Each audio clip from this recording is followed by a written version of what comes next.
Eh bien, je vais vous dire quelques éléments étranges, de choses que je ne comprends pas vraiment. La première est, lorsque nous avons analysé les effets du Future Authoring Programme, cela a eu un impact différentiel sur les hommes. Et cela a eu un impact particulièrement différentiel sur ce que j'appellerais les hommes exclus. Et donc ce seraient des hommes de minorités ethniques non occidentales, ou plutôt, quoi, une majorité d'hommes qui ne s'en sortent pas très bien.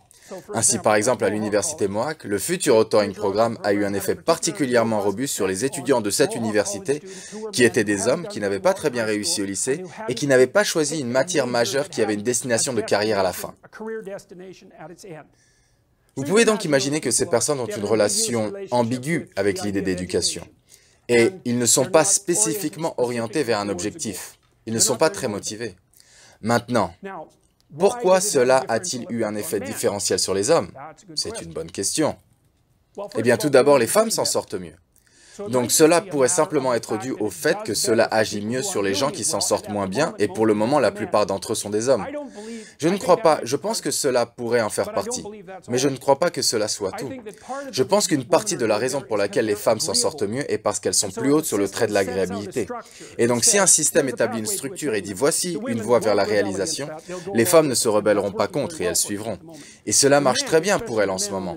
Les hommes, en particulier les hommes du côté désagréable de la distribution, et il y a beaucoup plus d'hommes sur le côté désagréable de la distribution qu'il y a de femmes, n'est-ce pas? C'est ce que vous obtenez si vous examinez les distributions normales qui se chevauchent. Il y a donc la distribution féminine pour l'agréabilité, répartition masculine pour l'agréabilité. Incroyable superposition.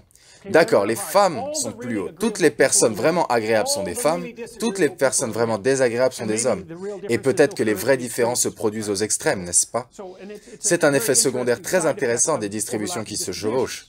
Alors les gens peuvent être la plupart du temps les mêmes, mais cela peut toujours produire des différences radicales. Les hommes désagréables ne feront rien qu'ils ne veulent pas faire. Ils diront juste, tiens, va te faire. Je rentre chez moi et je joue aux jeux vidéo. Je ne vais pas écouter tes cours stupides.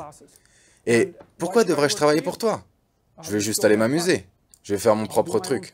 Je ne pense pas qu'ils soient motivés. Et alors, si vous prenez les hommes qui sont comme ça et vous dites, d'accord, qu'est-ce que tu veux alors?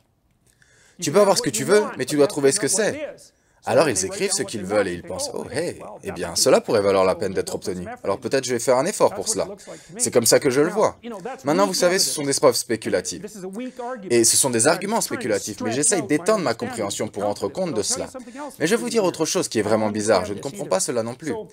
Plus de 90% des personnes qui regardent mes vidéos sur YouTube sont des hommes. Maintenant, cela est bizarre car environ 80% des étudiants en psychologie sont des femmes. Donc, ce n'est pas à quoi vous vous attendriez, n'est-ce pas? Vous vous attendriez à ce que la majorité d'entre eux seraient des femmes. Et vous pourriez bien dire que c'est à cause de la position politique que j'ai prise et j'ai pensé, eh bien, c'est possible. Alors, je suis allé regarder les données démographiques parce que je les ai. Eh bien, avant la diffusion de mes vidéos plus orientées politiquement, 85% de téléspectateurs étaient des hommes. Donc, en fait, cela a augmenté légèrement. Cela a augmenté de 6%, ce n'est pas anodin, mais il s'agissait encore en majorité d'hommes. Donc, cela était intéressant. Et je pensais, que diable? Pourquoi est-ce cela exactement? Et puis maintenant, j'ai commencé à prêter attention au public quand je leur parlais. Et les foules qui sont venues me voir en personne, cela s'est produit au débat sur la liberté d'expression de l'Université de Toronto et je l'ai effectivement remarqué et j'ai commenté sur ce fait avant que le débat commence. Parce que je parlais des différences intrinsèques entre les hommes et les femmes et j'ai regardé la salle et j'ai pensé, hey, 80% dans ces gens qui sont des hommes. J'ai donc demandé à toutes les femmes de se lever, puis à tous les hommes de se lever et j'ai dit, regardez, comme voici une expérience naturelle, pour une raison quelconque, 80% des personnes qui se sont présentées sur ce sujet sont des hommes. Maintenant, tout le monde a pensé que j'avais craqué pour avoir fait cela, et c'était un risque, vous savez, mais je pensais que non, il se passe quelque chose ici. Et puis, ce qui est intéressant maintenant, c'est que chaque apparition publique que j'ai faite et qui est liée au genre de sujet dont nous discutons, une écrasante majorité d'hommes. C'est entre 85 et 90%. Et alors j'ai pensé, waouh, c'est bizarre, que diable se passe-t-il ici exactement? Et puis l'autre chose que j'ai remarqué est que j'ai beaucoup parlé aux foules auxquelles je me suis adressé, non pas sur les droits, mais sur la responsabilité, n'est-ce pas? Parce que vous ne pouvez pas avoir la fichue conversation. Que faites-vous? Vous ne pouvez pas avoir la conversation sur les droits sans la conversation sur la responsabilité. Parce que vos droits sont mes responsabilités. C'est ce qu'ils sont, techniquement. Donc, vous ne pouvez pas juste avoir seulement la moitié de cette discussion. Et nous n'avons que la moitié de cette discussion. La question est bien, que diable laissez-vous de côté si vous n'avez que la moitié de cette discussion? Et la réponse est que vous mettez de côté la responsabilité. Et puis la question est, eh bien, qu'est-ce que vous laissez de côté si vous laissez de côté la responsabilité? Et la réponse pourrait être, eh bien, peut-être que vous laissez de côté le sens de la vie. C'est comme ça que je le vois. C'est comme, vous êtes là, souffrant. Qu'est-ce qui justifie cette souffrance? Les droits? Vous savez, vous êtes complètement, vous n'avez aucune idée de ce que vous...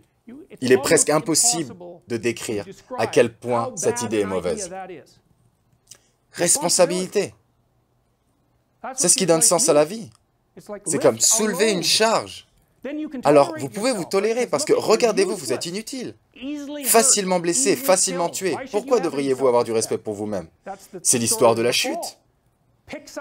Prenez quelque chose et portez-le. Choisissez-le suffisamment lourd pour que vous puissiez penser, oui, eh bien, aussi inutile que je sois, au moins je peux déplacer cela de là à là-bas. Eh bien, ce qui est vraiment génial à propos de ça, est que quand je parle à ces foules à ce sujet, les yeux des hommes brillent. Et c'est très comme... J'ai déjà vu ce phénomène parce que je parle de ce matériel mythologique depuis longtemps. Et je peux voir quand je regarde les gens dans la foule, vous savez, leurs sourcils se lèvent, leurs yeux brillent parce que j'ai assemblé quelque chose d'une importance profonde pour eux. C'est ce que les histoires mythologiques font. Alors je ne prends pas la responsabilité pour ça, c'est ce que font ces histoires. Alors je dis l'histoire et les gens font clic, clic, clic, vous savez, et leurs yeux brillent.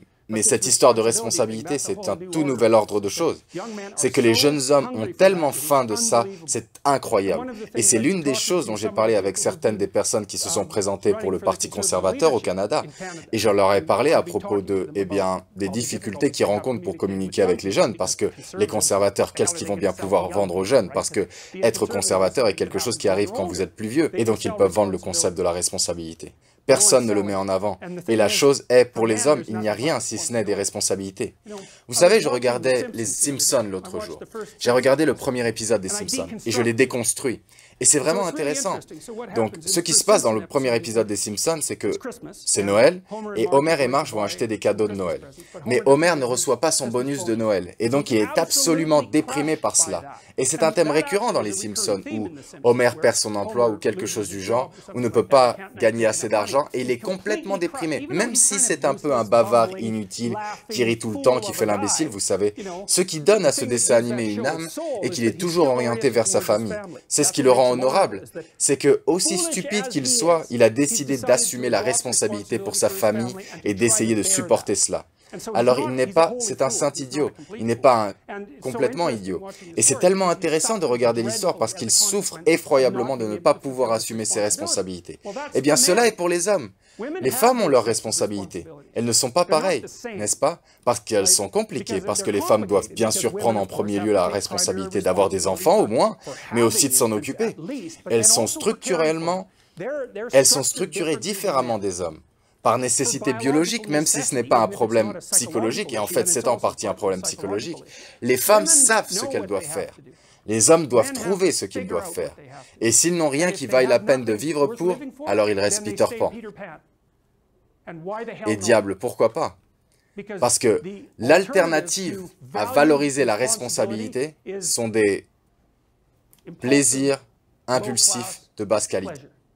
Et vous l'avez vu dans l'histoire de Pinocchio, n'est-ce pas? C'est l'île des plaisirs. C'est comme, eh bien, pourquoi soulever la charge s'il n'y a rien dedans pour vous? C'est une autre chose que nous faisons aux hommes, qui est une très mauvaise idée, et aussi aux garçons. C'est comme, vous êtes pathologique et oppressant. Ok, pas de problème alors, pourquoi diable vais-je jouer? Si telle est la situation, si je n'obtiens aucune reconnaissance pour assumer des responsabilités, tu peux être sûr que je vais en assumer aucune. Mais alors vous savez, votre vie est inutile et dénuée de sens, et vous êtes plein de mépris de vous-même et de nihilisme. Et ce n'est pas bon. Et c'est pourquoi je pense que c'est ce qui se passe à un niveau plus profond en ce qui concerne les hommes qui ont besoin de cette direction. Un homme doit décider qu'il va faire quelque chose. Il doit le décider. Ce que vous essayez de faire dans le futur Authoring Programme consiste en partie à dire « D'accord, eh bien, quelle est votre valeur la plus élevée ?» Exactement, c'est l'étoile. C'est comme « D'accord, que visez-vous? Tu peux décider. » Mais tu sais, il y a quelques critères. Ça devrait être bon pour toi, cela devrait être bon pour toi d'une manière qui facilite ta progression. Peut-être que ça devrait être bon pour toi d'une manière que cela soit aussi bon pour la famille et la communauté. Cela devrait donc couvrir les domaines de la vie. Je veux dire, il y a des contraintes sur ce que vous devriez considérer comme ayant de la valeur. Mais à l'intérieur de ces contraintes, vous avez le choix. Vous avez le choix. Alors le fait est que les gens porteront une charge lourde si on leur donne la possibilité de choisir cette fichue charge. Alors ils pensent, eh bien je ne porterai aucune charge, c'est comme, ok bien, mais vous êtes comme un chien de traîneau qui n'a pas de traîneau à tirer. Vous allez vous arracher des morceaux de votre propre jambe parce que vous vous ennuyez, vous savez. Vous avez besoin, les gens sont des animaux sociaux, ils ont besoin, ils doivent tirer contre un poids. Et ce n'est pas vrai pour tout le monde, ce n'est pas vrai pour les personnes en particulier qui sont peu consciencieuses. Je veux dire peut-être qu'ils sont ouverts et créatifs ou extravertis et quelques autres choses, mais pour la personne typique, ils se consument eux-mêmes à moins d'avoir une charge. C'est pourquoi il existe une telle épidémie d'opiacés chez les hommes blancs d'âge moyen dépossédés qui sont au chômage aux États-Unis. C'est comme, ils perdent leur travail, ils sont finis. Exactement, ils se méprisent, ils développent des syndromes douloureux chroniques, et la dépression et la douleur chronique sont traitées avec des opiacés. C'est comme, c'est ce que nous faisons. Alors, oui, c'est comme ça que je le vois. Et c'est tellement intéressant de regarder les jeunes hommes quand on leur parle de responsabilité. Ils sont tellement emballés par cette idée, cela m'hallucine à chaque fois. C'est vraiment, quoi, ça? C'est la contre-culture. Deviens un adulte responsable et fais quelque chose d'utile. Vraiment, je peux faire cela? Oh, je suis tellement excité par cette idée. Personne n'a jamais mentionné ça avant. C'est juste les droits, les droits, les droits, les droits. Mon Dieu, c'est effroyable. Et j'ai le sentiment que c'est profondément ressenti par ceux qui viennent écouter ce genre de choses aussi. Ils en ont assez de ça, donc. Et cela vaut mieux ainsi parce que cela est un mode non productif d'exister. Responsabilité. C'est là que le sens de la vie se trouve.